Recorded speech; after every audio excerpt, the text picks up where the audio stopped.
Cap Emploi a historiquement une mission d'accompagnement des demandeurs d'emploi en situation de handicap, mais depuis le 1er janvier 2018, les missions de Cap Emploi et des organismes de placement spécialisés ont été élargies au champ du maintien dans l'emploi, qui était auparavant assuré par les SAMET, Services d'appui au maintien dans l'emploi des travailleurs handicapés.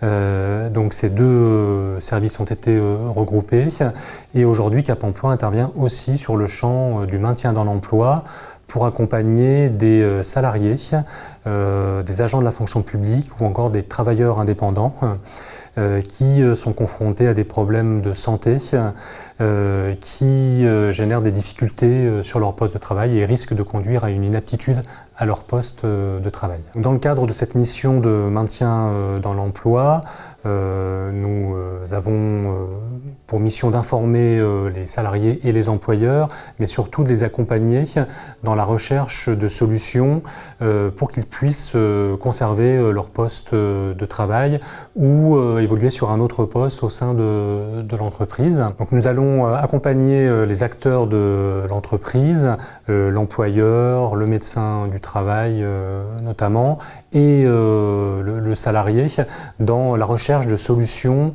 de maintien dans l'emploi qui bien souvent vont passer par un aménagement de poste. C'est 50% à peu près des situations que nous accompagnons, qui nécessitent un aménagement de poste, mais ça peut être également une évolution sur un autre poste dans l'entreprise via la formation notamment. Les personnes nous sont orientées principalement par les médecins du travail, ainsi que par les employeurs.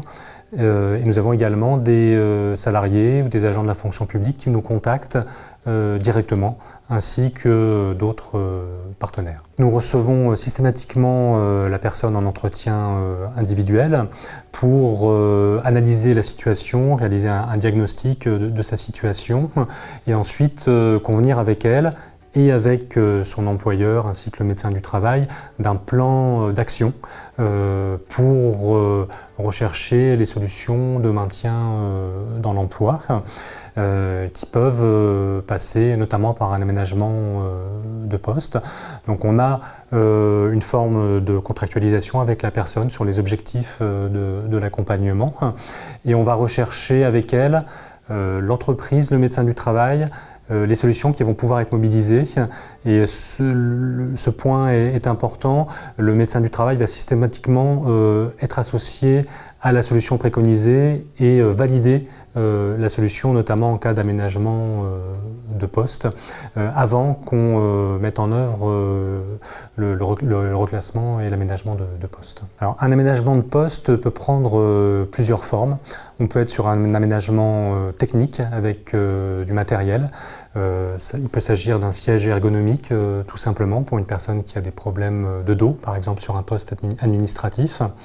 On peut être sur des aménagements organisationnels un petit peu plus larges, qui peuvent intervenir sur le process de production et donc éventuellement impacter d'autres postes dans l'entreprise.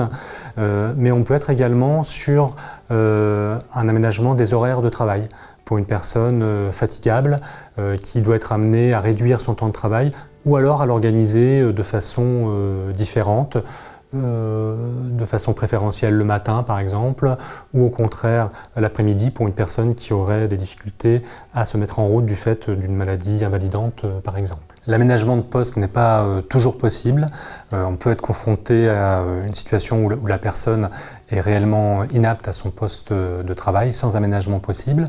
Et dans ce cas de figure, on peut rechercher une évolution en interne à l'entreprise sur un autre poste de travail en fonction de la taille de l'entreprise et de ses activités. Et dans certains cas, la solution de maintien dans l'entreprise peut passer par la formation sur un autre poste dans l'entreprise. Alors malheureusement, il n'est pas toujours possible de trouver une solution de maintien dans l'entreprise, que ce soit pour maintenir la personne sur son poste de travail avec un aménagement de poste par exemple, ou pour la faire évoluer sur un autre poste dans l'entreprise. notamment dans de petites entreprises qui ont peu de possibilités de reclassement. Et dans ces cas-là, malheureusement, on va vers un licenciement pour inaptitude médicale qui passe par une procédure précise avec notamment l'intervention du médecin du travail. Et nous allons pouvoir continuer à accompagner la personne après le licenciement pour inaptitude pour préparer son reclassement externe et sa reconversion. Concernant la reconnaissance de la qualité de travailleur handicapé, la personne n'a pas forcément besoin d'être reconnue pour être accompagnée par les services de Cap Emploi Samet. Elle peut simplement avoir engagé la démarche de reconnaissance. Pour ne pas perdre de temps, nous allons commencer à accompagner la personne dès qu'elle aura pu saisir la MDPH à partir du moment où elle peut produire un accusé de réception. Et nous allons même accompagner la personne, si nécessaire, dans le montage du dossier de demande de RQTH, qui peut être un petit peu complexe, pour lui faciliter le montage de ce dossier. Lorsque la personne ne peut pas être maintenue dans son emploi ou dans un autre poste dans l'entreprise, nous allons l'accompagner pour préparer son reclassement externe et bien souvent sa reconversion professionnelle, sans attendre le licenciement pour inaptitude, pour éviter la rupture dans le parcours de la personne. Et nous allons pouvoir rapidement mobiliser par exemple un bilan de compétences ou réfléchir avec elle à des actions de formation qui pourront être mises en œuvre pour sa reconversion, en utilisant les compétences de son ancien métier qui peuvent être transférables sur d'autres métiers, et puis en essayant d'identifier d'autres compétences qu'elle devra acquérir par rapport à un nouveau projet professionnel. Un certain nombre de dispositifs, notamment l'essai encadré, qui est un dispositif de la sécurité sociale, permettent pour une personne qui est encore salariée de son ancienne entreprise, de tester par des mises en situation d'autres postes dans d'autres entreprises. Et ce sont des outils qui permettent de gagner du temps et qui permettent à la personne de se projeter lorsqu'elle est encore salariée de son entreprise. Le licenciement pour inaptitude n'est jamais simple à vivre pour une personne, mais bien heureusement, il est possible de rebondir après un licenciement pour inaptitude et de se reconstruire un avenir professionnel. J'ai en tête l'exemple d'une dame qui était aide-soignante, mais qui ne pouvait plus, du fait de problèmes de dos, exercer ce métier, qui avait eu une formation initiale dans le secteur tertiaire en tant que secrétaire, mais n'avait jamais exercé sur ces fonctions-là.